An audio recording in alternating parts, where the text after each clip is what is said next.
Disruptors. See, that hooked me. Great headline. Local driver co-op offering businesses and drivers better opportunities. It's a Canadian tech platform that's giving you the chance and advantage of a co-op model to see drivers keep 90% of revenue and ride fees from trips everywhere. Now, why this is could be a potential game changer, Jim, is the amount of money being made by Uber drivers and Lyft drivers right now doesn't get anywhere near that. And I don't think you're alone if you look at that number and think to yourself, how can you possibly have a business model that would see drivers keep 90% of the money from trips? Well, here to tell us how that's possible, thankfully, is the president and CEO of Direct Global and co-founder of Local Driver Co-op, Ahmed Attia. Thanks for joining us. We appreciate it. Thank you very much for having me.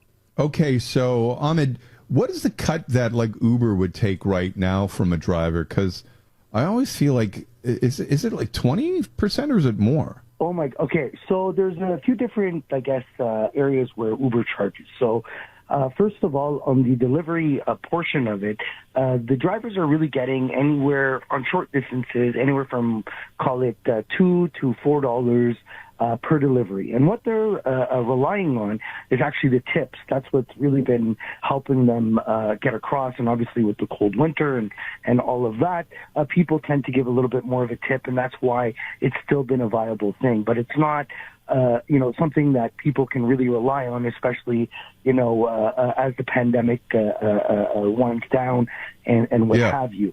Then on the other end of it, you have the issue of what these platforms actually charge the businesses. So in the case of Uber Eats and DoorDash, they're charging anywhere from 20 to 35% on every transaction, which really has left those independent restaurants to increase the cost of their foods. All right, so let's talk about what exactly your service is, because I thought it was more going after Lyft and Uber, and I understand that Uber does Uber Eats, but are you doing all of those things? Oh, delivery? Yeah. So we have two.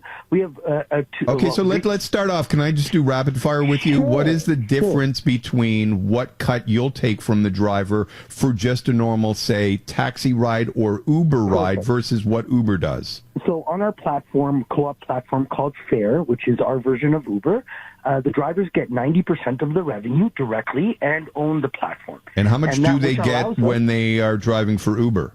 Well, they would get, realistically, they would get around 60%, but then that doesn't include all the other owner charges, their people, their drivers. So really it comes down to about 50%. So we could honestly say that we're giving 40% more directly to the drivers. And by doing so, it allows us to undercut the per kilometer rate of Uber by at least 20%, which allows us still to pay the drivers more than they would actually get than driving for Uber.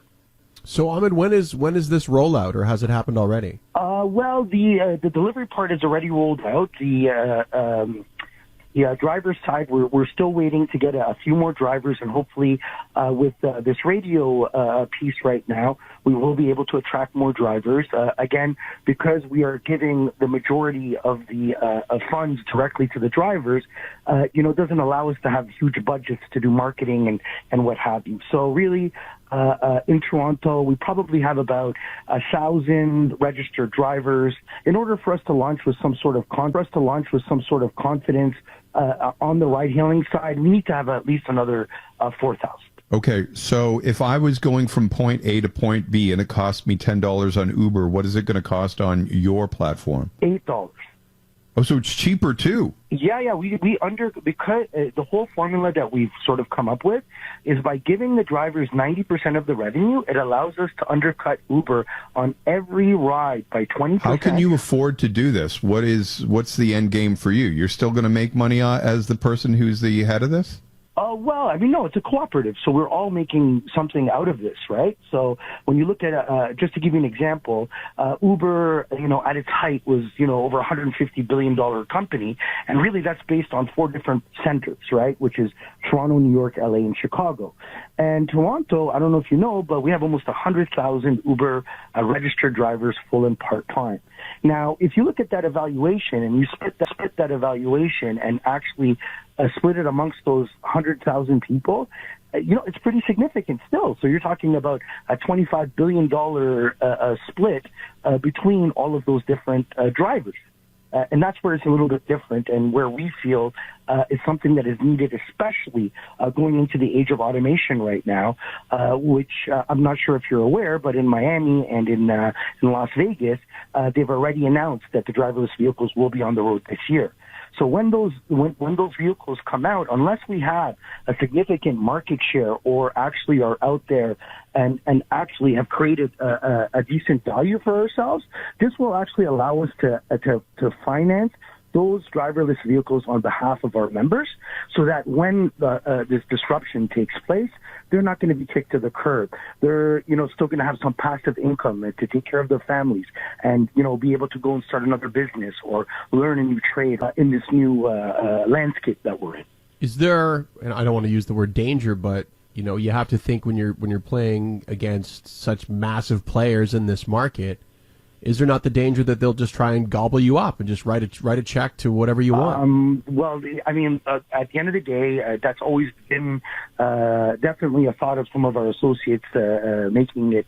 I mean, once we actually come out there and start disrupting the market, as we've already started to do with our version of Uber Eats, Direct Local Eats, we will, be propositioned. But for us, we're not doing it for that. I mean, we're doing it to do something good. We live in a beautiful city.